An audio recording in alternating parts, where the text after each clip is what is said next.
All right, guys, so here is hopefully a chapter 12 video that will help you out. I'll go over the first section in chapter 12. There are 4 examples within chapter 12 that should help you do the problems. The first section of chapter 12 that should help you do those problems that are associated with the beginning of the exercise set of your assignment. If you think this helps with those problems, I'm going to send this out probably Tuesday of this week. If you think those are good, if you think it helps, on Wednesday I'll send out another one for the second and probably even the third section if I get a positive response. So let me know if this helps. The first example in chapter 12, which is your current chapter within your course, is example 1 on page 428. Reads something like the following. It's asking you to find the installment price, which is essentially the total price, your all-in price of something that you buy. And this problem reads, the 7th inning purchased a Mac cutter from the framing department on an installment plan with a $600 down payment and 12 payments of $145.58. Find the installment price. So what you want to do is you want to find the total price. To find the total price, you take the 12 monthly payments times $145.58, add the $600 to it, and you're done. So that's what I'm going to do. Example 1. Page 428, and then here we go. So the monthly payments were $145.58. $145.58 times 12 equals, just a calculator, 145.58 times 12 equals 1746.96,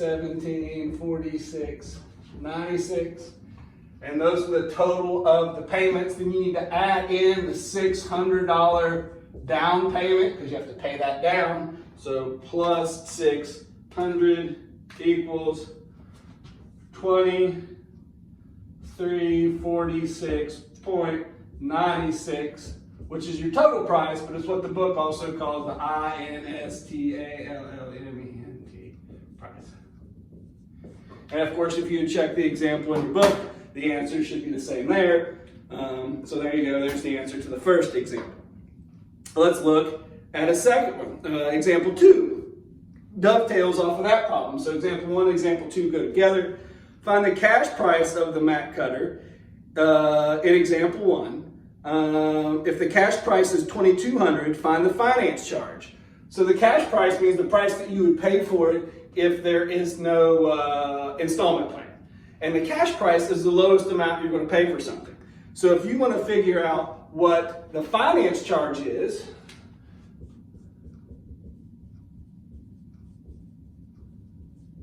the finance charge equals your installment price minus the cash price. And of course, the installment price is $2346.96 minus the cash price, which they give you, of $2,200. And that looks like $146.96 to me as it relates to the finance charge. Would be your finance charge. They also ask you for the amount that is financed. To figure out the amount financed,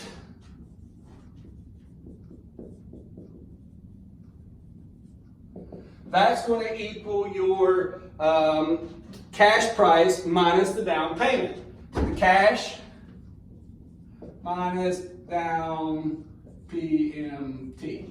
So the cash price they told us to give us $2,200. And of course, the down payment they told us was $600, and $2,200 minus $600 apparently is, of course, $1,600 is the amount financed. And that, of course, is the answer to example 2 within section 1 of chapter 12. And example 2 appears on page 429.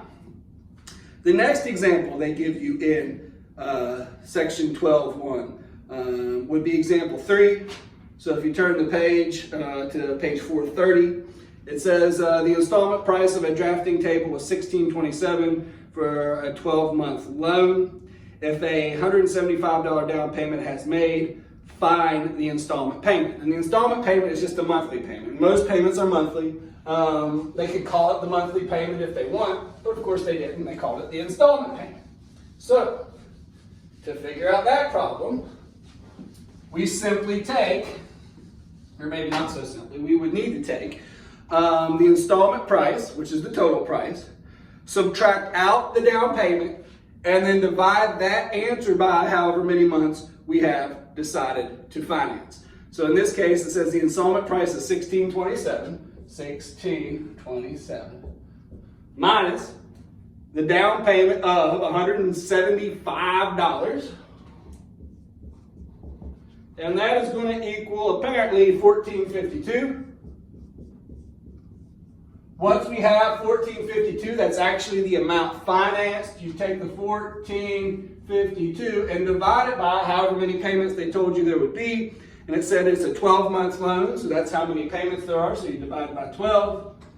And that gives us our answer of $121 as the IN.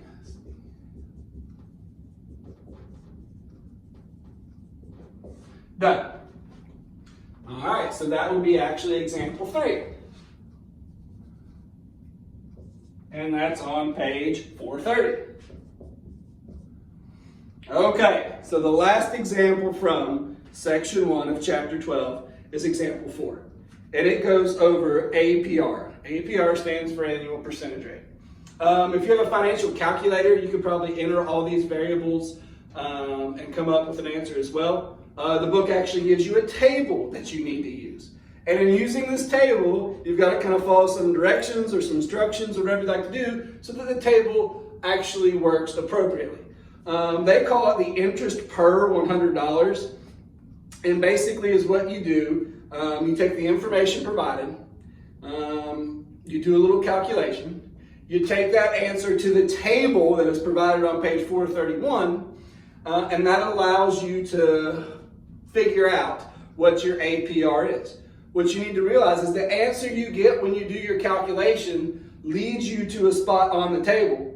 And then once you're to that spot on the table, then you go up to the top of the page to find your APR, or annual percentage rate, and that's what your answer is. This is the toughest thing in that first section, so hopefully I can explain this clearly enough. So example 4 on page 433.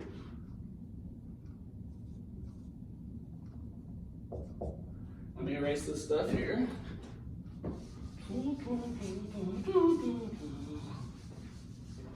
All right, so example 4 reads, Louis Strang bought a motorcycle for $3,500, which was financed at a rate of at the amount of $142 for 24 months. The down payment was $500. Find the APR. So the first thing you want to do, they give you the cash price, but the cash price really doesn't matter here. We want to find the installment price and then the amount financed. To find the installment price, we are going to do the following.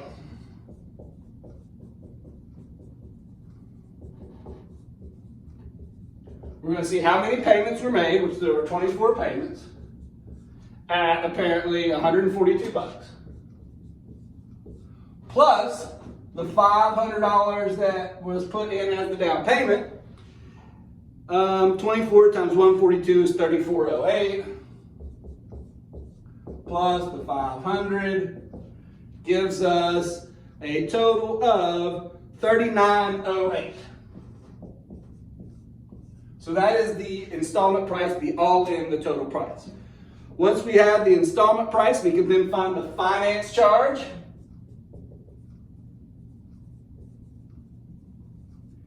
Which is the installment price, minus the cash price, which they give you in the problem of $3,500, which gives us $408 as the finance charge. Once we have the installment price and the finance charge, we need to figure out the amount financed. A-M-O-U-N-T. To figure out the amount financed, we are going to take the $3,500 cash price and subtract out the $500 down payment.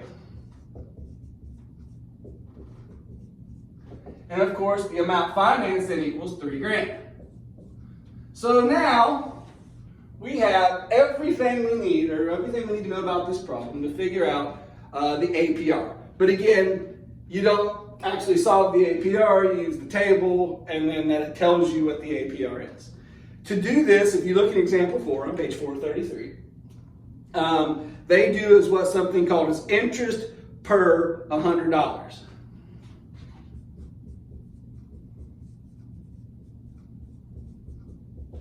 And then they tell you that that formula is the finance charge over or divided by the amount financed.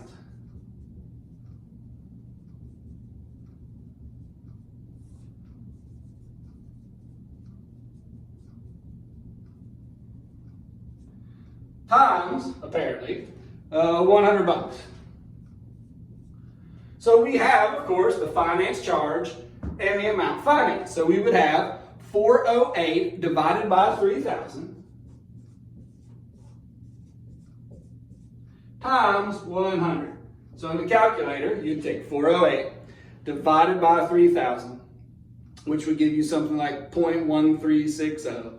You'd multiply that by 100, and it should come up to 1360. You say, what the heck is 1360? Well, 1360 is what the number that you take to the table. So the table is on the previous page, previous 2 pages, 431 and 432. You go down to where it says 24 payments on the left-hand side. So if I'm back at table 12-1, I go to page 431, I go down to 24 payments and over to the number that is closest to 1360. And as I start going over, I see 1326, 1354, 1382, 13.54 is the closest number on that table to 1360. So I stop there at 1354 and I look up to the top of the page, and that tells me then that my APR equals 12.50%. And if you're concerned about what that looks like, here in your book, it's this page right here, page 431, and where these highlighted lines intersect, and then up to the top of the page is where you get the 12.50, and that's how you find APR. And that is the next to last, that is the last example in chapter 12-1, chapter 12, section 1, which is a third of the way through the chapter. If you think this helps, if you think this is beneficial, if this makes the problems any easier for you, please let me know, and I'll do another one for section 12-2 and then 12-3 in the next day or two. It just depends on your guys' feedback. So thank you.